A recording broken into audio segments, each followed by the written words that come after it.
For communities of faith. I want to thank Dr. Redfield and the CDC for their work on this matter and all the other work they've been doing over the past, what now seems like a long period of time. Today I'm identifying houses of worship, churches, synagogue, and mosques as essential places that provide essential services. Some governors have deemed liquor stores and abortion clinics as essential, but have left out churches and other houses of worship. It's not right. So I'm correcting this injustice and calling houses of worship essential. I call upon governors to allow our churches and places of worship to open right now. If there's any question, they're going to have to call me, but they're not going to be successful in that call. These are places that hold our society together and keep our people united. The people are demanding to go to church and synagogue, go to their mosque. Many millions of Americans embrace worship as an essential part of life. The ministers, pastors, rabbis, imams, and other faith leaders will make sure that their congregations are safe as they gather and pray. I know them well. They love their congregations. They love their people. They don't want anything bad to happen to them or to anybody else. The governors need to do the right thing and allow these very important, essential places of faith to open right now for this weekend. If they don't do it, I will override the governors. In America, we need more prayer, not less. Thank you very much. Thank you. Mr. President, what is your All right, everyone. It's a pleasure to join you today. That was a great announcement from President Trump. I'd like to introduce Dr. Birx right now. She has a wonderful presentation pursuant to Reopening America and some great data to share with you, so I'll let her kick this off. Thank you, Kaylee. If we can have the first slide, please. I wanted to start out with a summary of the number of Americans we have lost to date. But the exciting thing for all of us is the decreasing mortality over time. And I think it both is a real aspect of the amazing healthcare workers on the front line, the ability of people to share at the front line how best to care for the patients, and the continuous decrease in mortality over time. Next slide. The other thing that has decreased significantly over the last month is new hospitalizations. We can see now that there's over a 50% decline in new hospitalizations. Although every region of the country is different, we are encouraged to see these new hospitalizations declining. Next slide. I've talked before about the extensive surveillance that CDC has made available to this country. This is looking at their syndromic surveillance from emergency rooms. You can see that both COVID-like illnesses, shown in the orange, and shown in the blue, influenza-like illness, taking up both of those cases together. You can see significant declines week over week. A number of people coming to the emergency room with these illnesses. That goes along with our new hospitalizations. What we like to do is triangulate data, put data together from multiple sources to see if we're seeing the same trends so that we can ensure that we're making progress together. Next slide. This is their influenza-like illness surveillance system that has been up and running for more than a decade now. You can see each of the influenza peaks of this last year. I think that's very important to remind people of because we had influenza A, influenza B, and then we had COVID-like illness. And while we know it's COVID, that's the last orange peak. What we really find encouraging is across the country, we are below baseline. Why is that particularly important? Now, these are reported state by state, county by county. So each county will be able to see precisely where they are. And then if there's changes in this, it becomes yet again an early alert system. So I've showed you two early alert systems. One of them, emergency rooms visits based on our syndromic illness qualifications. that the CDC has up on their website, and then the influenza-like illness. And again, to the American people, all of these are available on the CDC website under COVID-19 cases and surveillance. Next slide. Now, I want to show you, I'm going to go through these very quickly. This is where we started. This is influenza-like illness. The red, and the darker the red, the more significant the influenza-like illness is in that state. So you want to get to green. So this is the week ending March 28th. I think many of us can remember what that week was, and this was when we were at the very beginning of our acceleration into logarithmic phase. Next slide. This is April 4th. You're starting to see some of the states already turn green. Next slide. April 11th, more of the country. Next slide. April 18th. Next slide. April 25th. Next slide. May 2nd, and you can see, and I really call your attention to, there's an orange area on this slide, and you can see that it's the Maryland area, and we've been calling that out for a while, the high plateau in Maryland. You can also see Minnesota and Wisconsin. Next slide. And then you can see Wisconsin still. You can see Maryland is yellow. Next slide. I want to turn just a moment, and I know that took you through a lot of slides quickly, but I think we can see as a country we have decreasing amount of illness, both at the emergency room and reported through the influenza-like illness. Two of the surveillance systems that the CDC has up and running, these come from the states, they come from the counties, and many of the states have these also on their websites.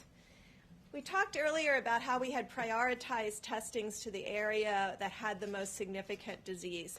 And you can see now Rhode Island has led all of the states. It's almost up to testing 12% of all of their citizens. That's followed by New York. And you can't see New York, but that's the very next one. New York, and then North Dakota. And so you can see that, well, you could. Yeah. You can see that most of the high burdens areas of the United States had more than 6% testing. That's when I think you heard from Admiral Giroir, we wanted every state to test at least 2% of their population during May. You can see 100% of the states now are over 2% of their population.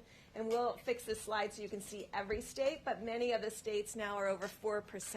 And this is just after getting all the materials to ensure that they have adequate transport media and swabs. So we're encouraged by the progress that many of the governors and states have made in their testing of their population. It is also why we took the opportunity to really encourage governors, and it was to encourage governors to test 100% of the nursing home residents and staff, because many of our outbreaks that we have seen over the last 2 months have started in nursing homes. Next slide. Now, this is a complicated slide, but this is trying to show you how we triangulate data. So I took you through our surveillance systems. I've taken you now into the start of how we use laboratory data to really understand what's happening both in the metros and at the state level. This is every single state, and you can see the triangles. The top part that you can see, the little triangle-y pieces, are the diamonds. That is where the states were in the number of positive tests. This is the nucleic acid test. This is diagnosing virus in your nose. You can see where it was 30 days ago and where it is now by the red squares. You can see a dramatic decline across the states, and indeed, New York City just 6 weeks ago was almost 40%. It is now for the first time as a New York state under 10%. And so this is the progress that we're making in both expanding testing, finding more people, but ensuring that we're getting testing rates at about 10%. This line is 10%. So 42 states are now have less than 10% test positive on a rolling 7-day average. Now, again, I'm going to call your attention to the top 3 states. The top 3 states with the largest percent, and this is so you can all make your decisions about going outside and social distancing, potentially playing golf if you're very careful and you don't touch the flags and all of those issues, playing tennis with marked balls with just one other person so you're only touching your ball. We found really people who enjoy sports have been able to really adjust to social distancing, but you can see the top 3 states are Maryland, the district, and Virginia. And so there is still significant virus circulating here. That is followed by Nebraska, Illinois because of Chicago, and what we've talked about before about Minnesota. So those are our top states as far as still having high number of test positives. When I say high number of test positives, they're all under 20%. If I had shown you this slide 4 weeks ago, half of the country would have been over 20%. So this also shows progress, but also very clearly about the region we're living in right now with disease. Next slide. Now, I wanted you to see this as a metro because that's as a state level. So we look at this in multiple different ways. The number one metro with the highest positivity rate is the District of Columbia, which includes Northern Virginia and Maryland, Montgomery County, and PG County. That is followed by Baltimore, Chicago, and Minneapolis.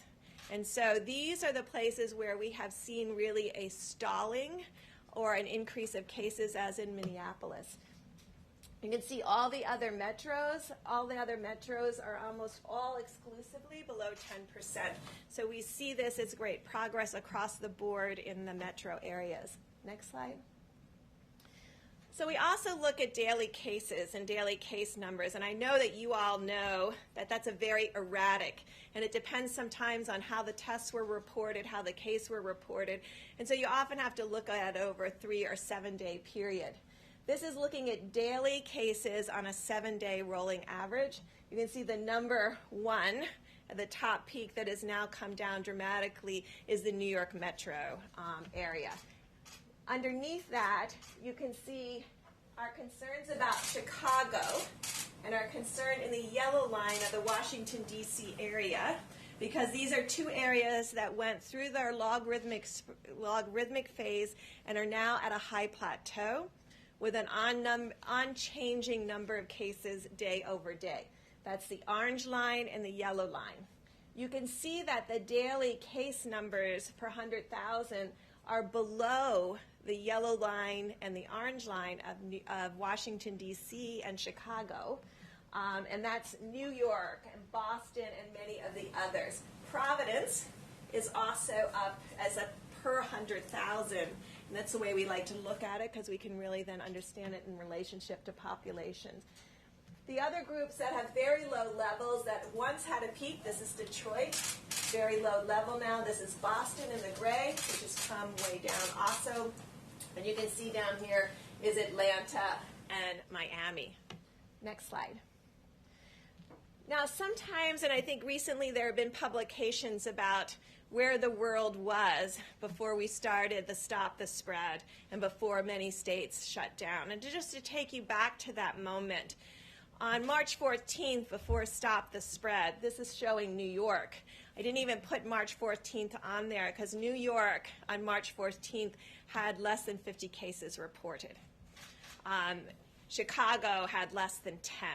Washington had less than 10. LA had less than 20.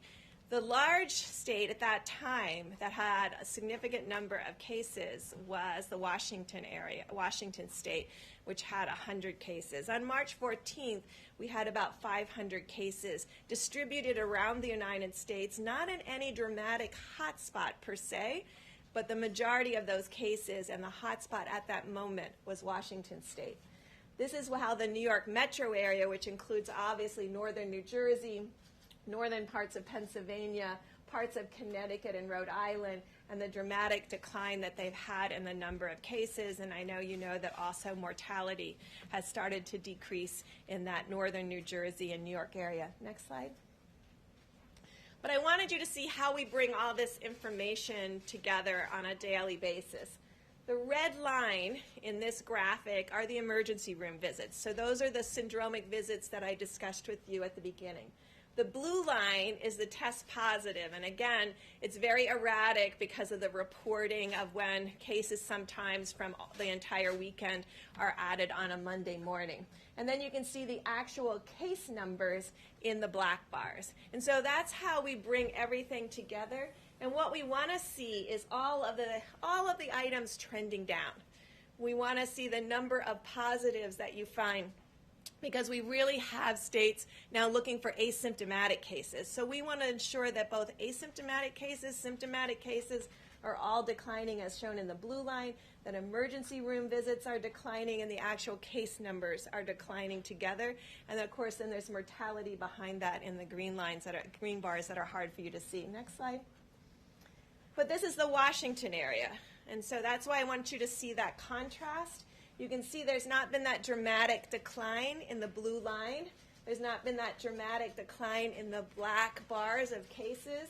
And there's not been a dramatic decline in the emergency room visits with COVID-like illnesses.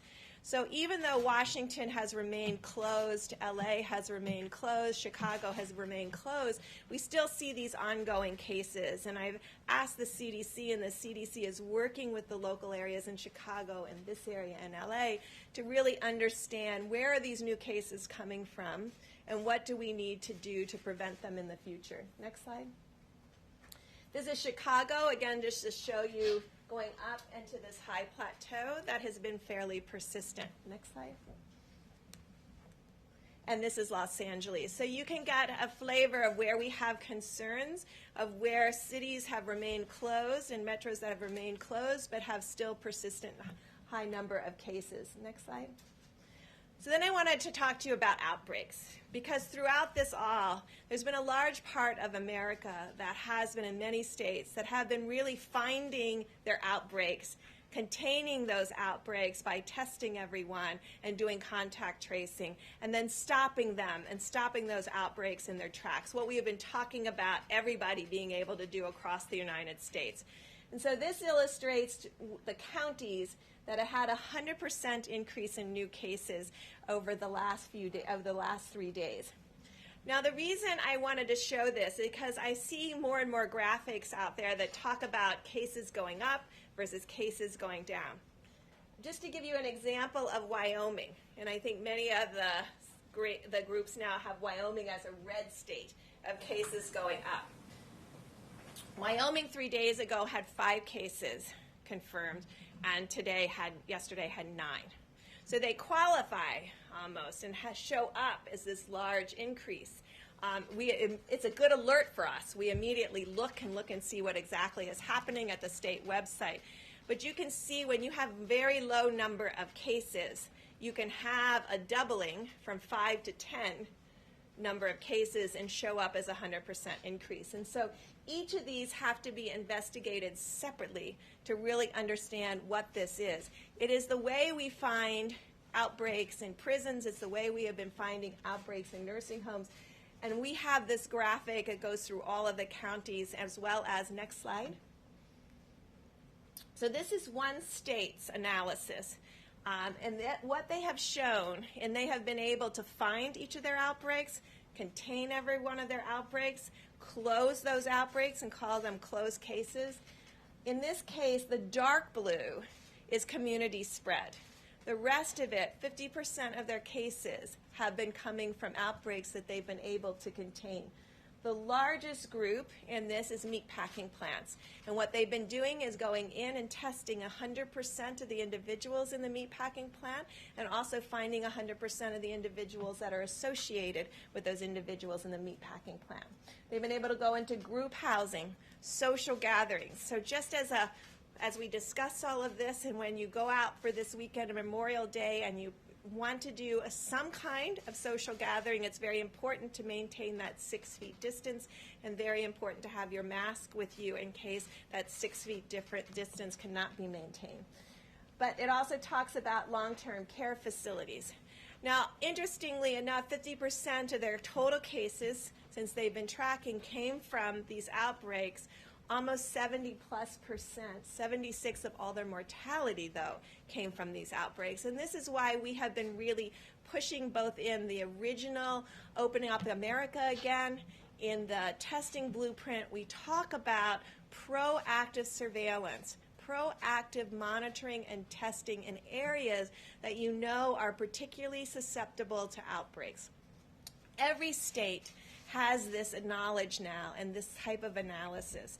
And so when they have these kinds of analysis, what we're asking them to do is proactively go and test everyone in meatpacking plants, to proactively go and test 100% of the residents and workers, and then a follow-up of the workers in every single long-term care facilities. And this is to find the asymptomatic cases. I know CDC yesterday released that they thought 35%.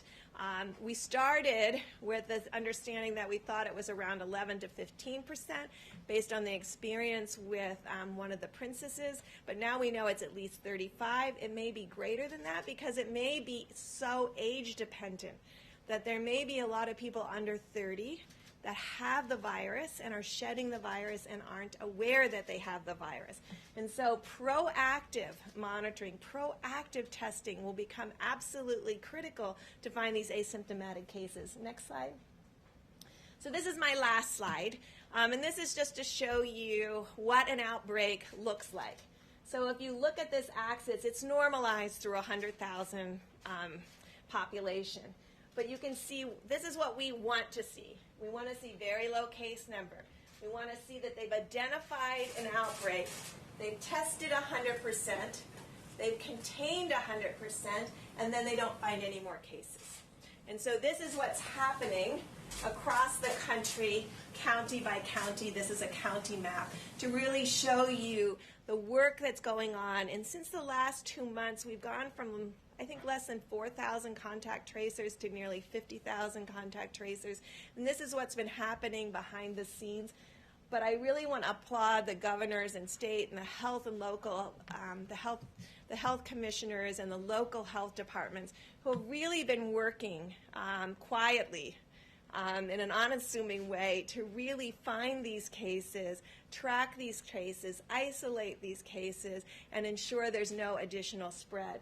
And you can see in many of these instances, they've gone more than 2 weeks without any additional spread. And so this is what we are hoping goes across the United States. Now, we all have to admit it's going to be much more difficult in metro areas because you have to really identify where are those asymptomatic cases and how will you find them. And it's why there's been a lot of additional resources going into disadvantaged areas and to the federal community clinics to be able to proactively be able to test for this virus and find asymptomatic individuals. When someone gets sick with COVID, excuse me, when someone gets sick with COVID, you've heard the cases. Some of them have very high fevers. And so they're not out walking around. So they may have been shedding virus for 1 or 2 days before they got significantly ill and they had to be in bed because they felt so terrible. Now think of that. They were maybe out 2 days. And so if they're 50% of the cases, they're only out for 2 of the days that they may be spreading virus. An asymptomatic individual that doesn't know they have COVID, they may be spreading and shedding the entire time that they're in the community. So instead of 2 days, it may be 6 days, or it may be 7 days. And so when we talk about proportions, 35% that are asymptomatic that are out in the community is a much more opportunity for transmission than someone who is getting sick and is only out in the community for 2 days. And so we know we have to find both, and we've been working with states about what proactive surveillance would look like in this case to find people who are asymptomatic. But it's also why we continue to recommend to the public very clearly that you can't tell who's infected. And so that's why you have to continue to social distance. That's why you need to continue to maintain 6 feet apart. I remember in the early days of HIV, people told me all the time that they knew who was infected. And I would say, you don't know who's infected. I could be infected. You're just saying you don't think I'm infected because I look healthy. There's a lot of healthy people out there with COVID that look healthy. And so we're asking continuously for you all to be outside, to enjoy your Memorial Day weekend, to play golf, to hike, as Dr. Fauci said, to play tennis with mark balls, and to be out with your families that you have been in the household with, and to even consider sharing social distance space as long as you have utensils that belong to individuals and that maybe can be thrown out immediately. There's a lot of things to think through. I know you can do this. I know the American people can do it. And so please, as you go out this weekend, understand you can go out, you can be outside, you can play golf, you can play tennis with marked balls, you can go to the beaches if you stay 6 feet apart. But remember that that is your space, and that's a space that you need to protect and ensure that you're social distance for others. Thank you. I want to start by, Dr. Birx, if I could have you stay here for just a moment or two. Zeke, I believe you emailed me a question about nursing homes and testing this morning. If you want to ask it, I'll have Dr. Birx give you an answer. I think that's great. Thank you. Dr. Birx, last week, or sorry, 2 weeks ago, you and the Vice President of Governors, you wanted 100% of nursing home residents and staff tested within 2 weeks. Most states are going to meet that. Some 2 weeks later haven't even started to try, saying it's impractical and feasible. Are you disappointed?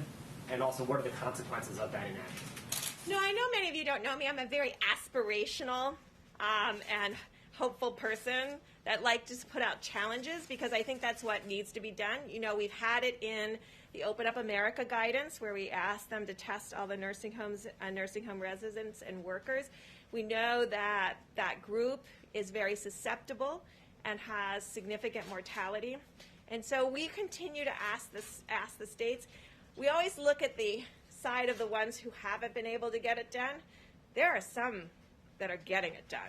And I think what we will learn is from those who were able to get it done, how to do this more efficiently and effectively so that we can work together to ensure that not only we have the baseline testing, but we continuously test the workers within the homes to prevent any asymptomatic spread back to the residents once we show they're negative. We only have 1 million nursing home residents. We're testing way over 1 million people per week, getting closer to over 2 million people a week. So over that 4 million per 2 weeks, I was hoping that 1 million of those could be our nursing home residents. I think week over week as we see testing expand, it's not going to just be, and it's why I keep coming back to this, it's not the number of people you have tested. We see this all the time with other diseases. We have a lot of worried well that will come back frequently to get tested. We want to test, and we want states testing in areas where we know there's higher vulnerability to susceptibility to worse outcomes, like our nursing homes, areas where we know there have been outbreaks, such as prisons, meatpacking plants, particularly areas where people are transported to plants together or live together in a single residence or multiple residents, but there's multiple group home kind of housing situations. And among our inner cities where we know people may have not as much access to testing, it's why money has gone to the federal clinics for testing. It's why money and working with others have really improved testing through the pharmacies and ensuring more accessibility. I know it's a long answer, but we should never be discouraged by those who can't get it done. We should be encouraged by those who have shown us that it can be done. And then on the governor's calls, we have those governors present to the other governors how they did it. And following up on the president's announcement regarding places of worship being an essential and then having them all reopen, what guidelines and encouragement do you have for pastors, rabbis, imams as they prepare to reopen? Is that appropriate nationwide right now? And what precautions do they need to follow if they're going to reopen their houses of worship? So I've checked, all 50 states have on their website what their new cases were over the last 24 or 48 hours. We're trying to get every state to do that by community, by zip code. So because I really firmly believe a knowledgeable community can really make judgments for themselves. I think each one of the leaders in the faith community should be in touch with their local health departments so that they can communicate to their congregates. Certainly people that have significant comorbidities, we want them protected. I know those houses of worship want to protect them. And so really ensuring that maybe they can't go this week if there's high number of COVID cases. Maybe they wait another week. But there is a way to social distance like you are here in places of worship. And I think what we're trying to say with the CDC guidance is there's a way for us to work together to have social distancing and safety for people so that we decrease the amount of exposure that anyone would have to an asymptomatic. And I say it that way because I know all of you and all of Americans, if they didn't feel well, they wouldn't go to church that day. Let's take one more for Dr. Brooks. John? Yeah, Dr. Brooks, can you comment on the latest study on hydroxychloroquine? There's this Lancet study that suggests, again, that the drug could cause heart problems and even increased mortality. The president's obviously said that he's been taking it. What's your recommendation? What's your recommendation on using that drug as a prophylactic? Well, first, I think the FDA has been very clear on their website about their concerns about hydroxychloroquine, particularly when it's combined with a macrolide. And I think you see that in the study. And I think the study, although it is open label, and it is, I tell you what I take home from the Lancet study, and I hope everyone here does in addition to what you just commented on, it clearly shows the comorbidity that puts individuals at more risk. And I think it's one of our clearest study because there were so many tens of thousands of individuals involved that the doctors clearly annotated who had heart disease and who had obesity. And you can see dramatically the increased risk for that. There are still controlled trials going on, both for prophylaxis and pre-exposure prophylaxis, as well as controlled trials looking at, in a hospital setting, how these drugs do. And I think those are still pending. But I hope everyone looks at those comorbidities. And for all of our millennials out there, they get data like this. Look at that. Go through and see if your parents or your grandparents have any of those things and make sure you're helping protect them. I'm really worried about people in my generation because we're very social at times. And we have a habit of forgetting social distancing or forgetting that glasses. And when you're eating, you can't eat in a mask. So even if you're far enough apart, you have to watch every utensil, everything you touch. I really am asking our great generation of millennials to get some YouTube videos about how to do picnics outside with your friends and still protect everyone and still ensure that there's no co-contamination of food and utensils. I think there's a way to do it, but I want it explained in a YouTube video. Thank you very much, Dr. Brooks. I know you need to get back to work, so thank you very much. You can do a follow-up with me. And wait, actually... Okay, Dr. Brooks, is it possible to do a quick follow-up? Okay, you can go ahead. But before I start my portion of the briefing, there were just a few things I wanted to note for you all. Pursuant to some of those very encouraging graphs we saw where the states moved from red and orange to green, and we saw the United States increasingly become green. It's encouraging to see that America's reopening alongside that, with Homebase, data from Homebase noting that 2/3 of America's small businesses are opening. An Open Table study said Americans are now starting to dine out again. Another Homebase study, 67% of local food and drink businesses are open. Apple is saying Americans are driving and walking at near normal levels. And Google mobility data reflects the same. So it's encouraging to see America start to reopen and the great work President Trump has done for the faith community going into this weekend. We have a First Amendment. It's very important that we protect that. And these churches, these synagogues, these mosques, they are essential, and President Trump underscored that. And finally, before getting started, I wanted to note that the president, as you all are well aware, donates his salary to various initiatives and parts across the federal government. In this quarter, he will be donating his salary to HHS, Health and Human Services, to develop new therapies for treating and preventing COVID-19 so that we can safely reopen. Here is the check, amounted to $100,000 that will go directly from President Trump and his paycheck that he does not take, but rather donates it to various noble initiatives, including in honor of COVID this time and those who have passed and the studies underway. He'll be donating it to HHS. And with that, I will take questions from you all. Haley? Yes. A couple of questions to follow up on the president's announcement. First, just to clarify, he came out and said, I'm calling upon governors to allow churches and places of worship to open up right now. Dr. Birx just said in areas where they have high cases of COVID-19, maybe they should think about waiting a week.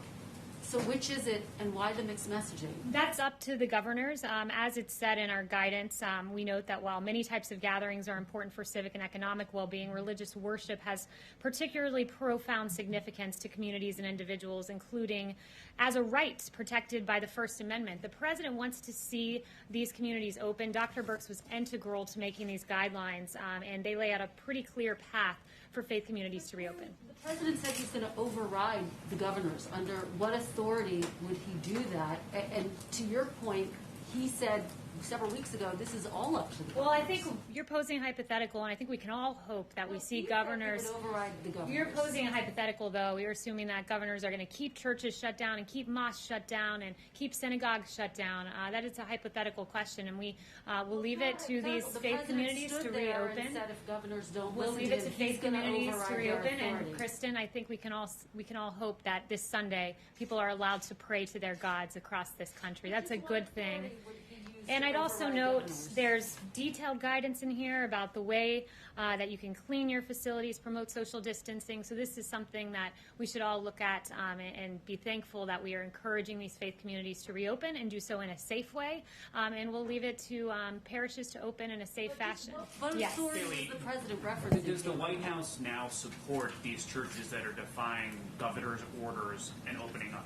The president's been very clear. He wants churches to reopen. He wants them to do it safely. He wants them to do it in accordance with our guidance. It's laid out very detailed. It's posted now, so you can all take a look through it. And he wants to see all of those churches open in a safe fashion. The governor does not allow that. Does the White House support churches defying these executive orders? The president's been very clear. He wants to see churches reopen in accordance with his guidelines. The answer is yes. I just gave you an answer. The president would like churches to reopen and do it in accordance with the What specific guidelines. provision of federal law allows the president to override a The governor's president will decision? strongly encourage every governor to allow their churches to reopen. And boy, it's interesting to be in a room that desperately wants to seem to see these churches and houses of worship stay The closed. president said Yes, that he yes. has that. Haley, I object to that. I mean, I go to church. I'm dying to go back to church. The question that we're asking you and would like to have asked the president and Dr. Birx is it safe? And if it's not safe, is the president trying to encourage that, or does the president agree with Dr. Birx that people should wait? Jeff, it is safe to reopen your churches if you do so in accordance with the guidelines, which are laid out very stringent detail here about promoting hygiene practices, and there are 5 bullet points, and cloth face coverings. If social distancing is not possible, it's recommended. Intensifying cleanings, promoting social distance, we lay them out meticulously. So I am thankful that we have a president that celebrates the First Amendment. The same amendment that gives you all the ability to ask me questions is there to have the freedom of worship, so imams and pastors can go to their churches, can go to their places of worship, and can celebrate what is a First Amendment right in this country, which is to pray to your God and to practice your faith. And we Chanel. celebrate that too. I just want to follow up by saying we celebrate that too. And so we Certainly should the be First thankful that there are Amendment part. guidelines But to we're allow not- us but to we're not re-engage in asking- that behavior. We're not asking you if the president or people are allowing Americans to pray. That's not the To question that gather people in their are asking places of here. worship, to attend church services, to pray together. And the president has laid out a clear path. The CDC has laid out a clear path for this to take place, for our First Amendment to be exercised in a way that is safe and robust. And that is something that is a good thing, and I'm thankful that we have a president who celebrates the First Amendment and helps it to be celebrated in its fullest and most robust way possible. Chanel. Thank you, Haley. I'd like to switch gears, asking about President Obama. We had we had an interesting article from Joel Pollak this morning, and I would like to ask you if the president has considered pardoning President Obama for illegally wiretapping on Trump Towers, illegally spying on U.S. citizens, and other potential crimes out there. Has he considered that? So I have not spoken to the president about that, but who I did speak to about President Obama and Unmasking Michael Flynn were the men and women in this room. I haven't spoken to him on that specific point, have spoken to him about the matter generally, and I laid out a series of questions that any good journalist would want to answer about why people were unmasked, and all sorts of questions. And I just wanted to follow up with you guys on that. Did anyone take it upon themselves to pose any questions about Michael Flynn and unmasking the President Obama spokesperson? Oh, not a single journalist has posed that But question. Michael Okay. Flynn's name wasn't So matched. I would like Kaylee- to lay out a series of questions, and perhaps if I write them out in a slide format, maybe we're visual learners, and you guys will follow up with journalistic curiosity. So number one, why did the Obama administration use opposition research funded by a political organization and filled with foreign dirt to surveil members of the Trump campaign? Number two, why was Lieutenant General Michael Flynn unmasked? Not by the intel community entirely, but by Obama's chief of staff, by the former Vice President Joe Biden, by Susan Rice, by the Treasury Secretary. I mean, this is extraordinary. And, you know, if it were political appointees in the Trump administration, I can guarantee you I'd have questions in my inbox right now, but apparently Obama's spokesperson does not. Why was Flynn's identity leaked? In a criminal act. It is a criminal act to leak the identity of Michael Flynn to the press, but it happened. Where are the questions to Obama's spokesperson? Because my team would be running around this building should this have happened under the Trump administration. Why did the DOJ, Sally Yates, learn about the unmasking from President Obama? So much for going by the book. As Susan Rice said 3 times, thou doth protest too much, Susan Rice. And then finally, question number 5. Why did James Clapper, John Brennan, Samantha Power, and Susan Rice privately admit under oath they had no evidence of collusion while saying the opposite publicly? It's a long weekend. You guys have 3 days to follow up on those questions, and I certainly hope the next time I ask, some hands go up, because Obama's spokesperson should be asked those questions, because President Trump's spokespeople certainly would be.